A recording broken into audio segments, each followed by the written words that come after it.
स्वागत है आपका मेरे YouTube चैनल डिवोशनल स्टोरी में। दोस्तों, आज मैं आपके सामने एक पौराणिक कथा लेकर हाजिर हुई हूँ। आखिर क्यों आना पड़ा भोलेनाथ को माँ काली के चरणों में।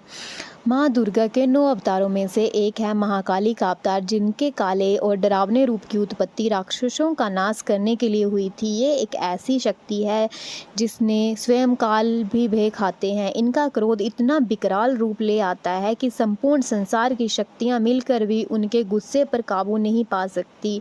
इनके इस क्रोध को रोकने के लिए स्वयं उनके पति भगवान शंकर उनके चरणों में आकर लेट गए थे। इस संबंध में शास्त्रों में बहुत सारी कथाएं वर्णित हैं, लेकिन क्या किसी को ये मालूम है कि भगवान शंकर को क्यों आना पड़ा माता के पैरों के नीचे? अगर नहीं तो चलिए जानते हैं इस कथा के माध्यम से।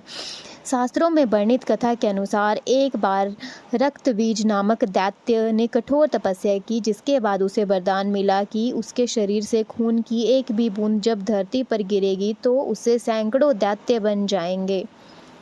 रक्त बीज इस शक्ति के बल पर निर्दोषों को परेशान करना शुरू कर दिया। परिणाम स्वरूप तीनों लोकों में उसका आतंक मच गया। इतना ही नहीं, रक्त बीज देवताओं को भी ललकारने लगा, जिसके बाद देवताओं और दानवों के बीच भयंकर लड़ाई हुई। देवताओं ने दानवों को हराने के लिए पूरी शक्ति लगा दी।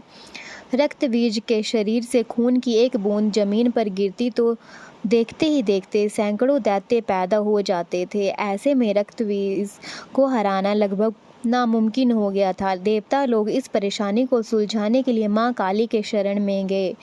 माँ काली ने राक्षसों का वध करना शुरू कर दिया, लेकिन माँ जब भी रक्तबीज के शरीर पर वार करती तो उसके शरीर खून से और राक्षस पैदा हो जाते। इसके लिए माँ ने अपनी जीभ को बड़ा कर लिया, जिसके बाद रक्तबीज का रक्त जमीन पर गिरने की बजाय माँ की जीभ पर गिरने लगा। क्रोध से उनके होंठ फड़कने लगे और आंखें बड़ी बड़ी हो गई। महाकाली के विकराल रूप को देखकर सभी देवता परेशान हो गए, क्योंकि उन्हें शांत करना किसी के बस की बात नहीं थी।